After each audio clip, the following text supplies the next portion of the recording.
महाभारत का भयंकर युद्ध चल रहा था। लड़ते लड़के अर्जुन रणक्षेत्र से दूर चले गए थे। अर्जुन की अनुपस्थिति में पांडवों को पराजित करने के लिए द्रोणाचार्य ने चक्रव्यूह की रचना की। अर्जुन पुत्र अभिमन्यु चक्रव्यूह भेदने के लिए उसमें घुस गया।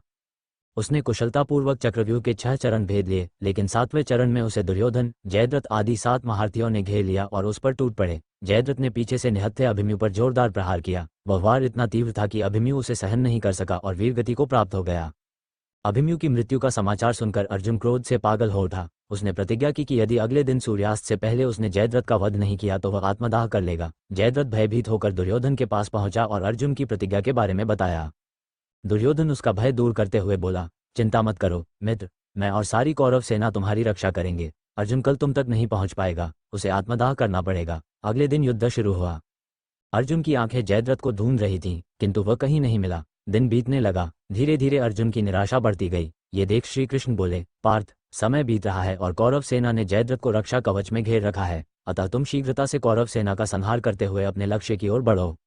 ये सुनकर अर्जुन का उत्साह बढ़ा और वह जोश से लड़ने लगे, लेकिन जयद्रथ तक पहुंचना मुश्किल था। संध्या होने वाली थी। तब श्री कृष्ण ने अपनी माया फैला दी। इसके फलस्वरूप सूर्य बादलों में छिप गया और संध्या का भ्रम उत्पन्न हो गया। संध्या हो गई है और अब अर्जुन को प्रतिज्ञावश आत्मदाह करना होगा। ये सोचकर जयद्रथ और दुर्योधन खुशी से उछल पड़े। अर्जुन को आत्मदाह करते देखने के लिए जयद्रथ कौरव सेना के आगे आकर अट्टहास करने लगा। जयद्रथ को देखकर श्री कृष्ण बोले, पार्थ, तुम्हारा शत्रु तुम्हारे सामने खड़ा है, उठाओ अपना गांडीव और वध कर दो इसका। वह देखो अभी सूर्यास्त नहीं हुआ है। ये कहकर उन्होंने अपनी माया समेट ली। देखते ही देखते सूर्य बादलों से निकल आया। सबकी दृष्टि आसमान की ओर उठ गई। सूर्य अभी भी चमक रहा था। ये देख जयद्रथ और दुर्योधन के पैरों तले जमीन खिसक गई। जयद्रथ भागने को हुआ, लेकिन तब तक अर्जुन ने अपना गांडीव उठा लिया था।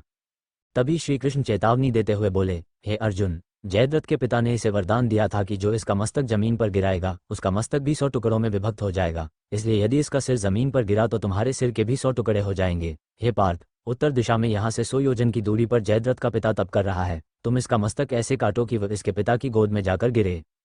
अर्जुन ने श्री कृष्ण की चेतावनी ध्यान से सुनी और अपने लक्ष्य की ओर ध्यान कर बाण छोड़ दिया। उस बाण ने जयद्रथ का सिर धड़ से अलग कर दिया और उसे लेकर सीधा जयद्रथ के पिता की गोद में जाकर गिरा। जयद्रथ का पिता चौंक कर उठा तो उसकी गोद में से सिर जमीन पर गिर गया। सिर के जमीन पर गिरते ही उनके सिर के भी 100 टुकड़े हो गए। इस प्रकार अर्जुन की प्रतिज्ञा पूरी हुई।